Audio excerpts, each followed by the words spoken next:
Bismillahirrahmanirrahim. Assalamualaikum warahmatullahi wabarakatuh. Innal hamdalillah nahmaduhu wa nasta'inuhu wa nastaghfiruh wa na'udzu billahi min shururi anfusina wa min sayyiati a'malina.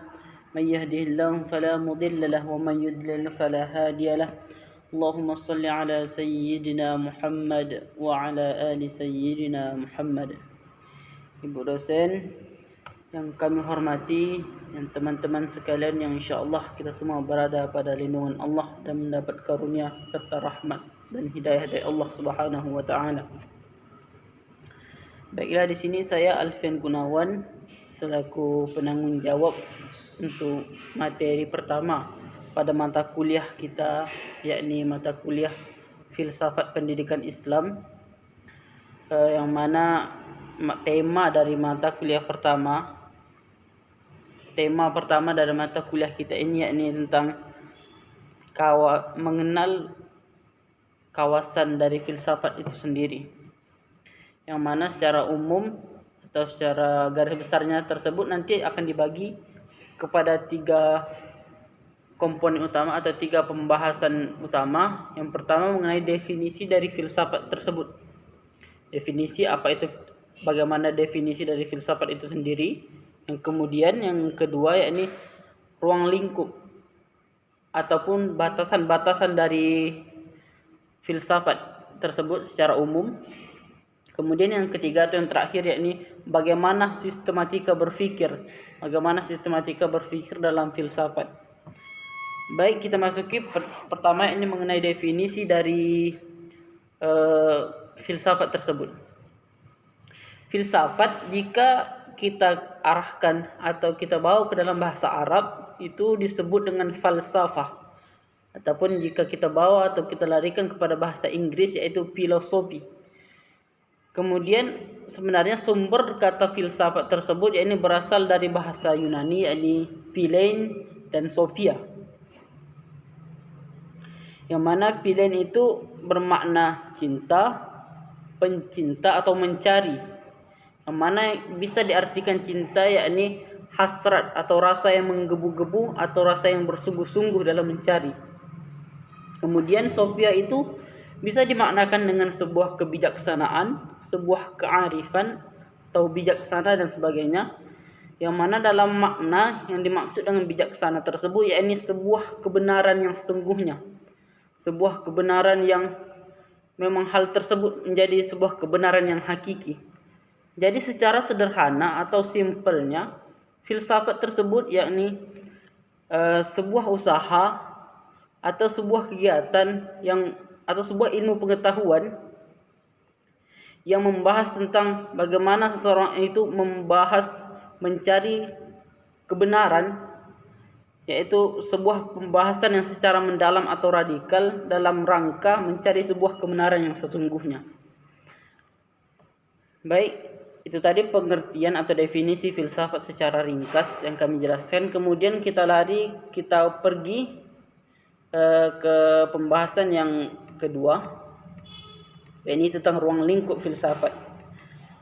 Ruang lingkup filsafat yang kami paparkan pada makalah ringkas yang kami sediakan ini, setidaknya ada 4 yang kami temukan. Yang pertama tentang ontologi.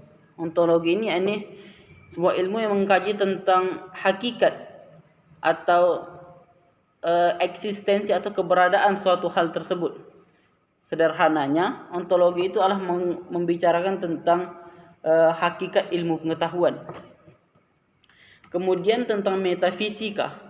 Metafisika itu cabang ilmu filsafat yang membahas tentang segala sesuatu atau penyebab dari segala sesuatu itu sehingga hal-hal yang tertentu itu bisa ada atau wujud. Maka ringkasnya metafisika ini membahas tentang penyebab adanya segala sesuatu yang tertentu tersebut. Kemudian yakni epistemologi. Epistemologi ini yakni sebuah kajian filsafat juga yang membahas tentang sumber atau validasi dari ilmu pengetahuan tersebut. bagaimana ditemukannya, bagaimana sumber, bagaimana cara kita mendapatkan ilmu pengetahuan atau teori-teori atau konsep tersebut, itu dibahas dalam epistemologi. Kemudian yang ketiga itu yang terakhir atau yang keempat itu aksiologi. Yang mana aksiologi ini secara terminologi itu didefinisikan oleh Surya Sumantri. Yakni aksiologi adalah sebuah teori atau nilai yang dimana erat kaitannya dari pengetahuan yang didapatkan. Kemudian aksiologi ini merupakan suatu tolak ukur terhadap sesuatu tingkatan pemahaman yang dilakukan oleh manusia yang kemudian diaksikan dalam kegiatan atau aplikasi bagaimana manusia itu mengaplikasikannya dalam kehidupan sehari-harinya. Baik, untuk materi atau pembahasan yang terakhir yakni tentang sistematika berpikir dalam filsafat. Dalam referensi yang kami temukan yakni dalam buku Mahmudayeli dengan judul bukunya ini Filsafat Pendidikan.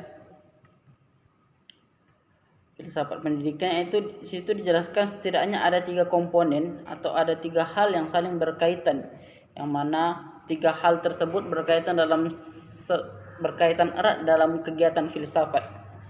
Yang pertama yakni bagaimana seseorang itu berupaya membentuk atau membangun sebuah konsep atau teori, yang mana sebuah konsep atau teori itu tersebut dijadikan sebuah ide. Kemudian komponen yang kedua yakni bagaimana prosedur atau cara yang dapat dilakukan oleh seseorang itu dalam menempuh pengertian atau konsep tadi. Kemudian komponen atau hal yang ketiga yang saling berkaitan dengan hal pertama dan kedua tadi yakni bagaimana sistem yang bisa digunakan atau yang bisa dijadikan acuan atau juga bisa dijadikan pedoman dalam upaya pengungkapan atau pengaplikasian atau pewujudan sebuah subjek atau konsep atau hal yang dipikirkan tadi. Ketiga hal tersebut, ketiga komponen tersebut yakni saling berkorelasi atau saling berhubungan. Hal tersebut erat kaitannya dalam kegiatan filsafat. Baik, demikian yang bisa saya sampaikan. Lebih dan kurangnya mohon dimaafkan. Hanya ini yang bisa saya sampaikan. Allahumma muwaffiq ila aqwamit thoriq. Assalamualaikum warahmatullahi wabarakatuh.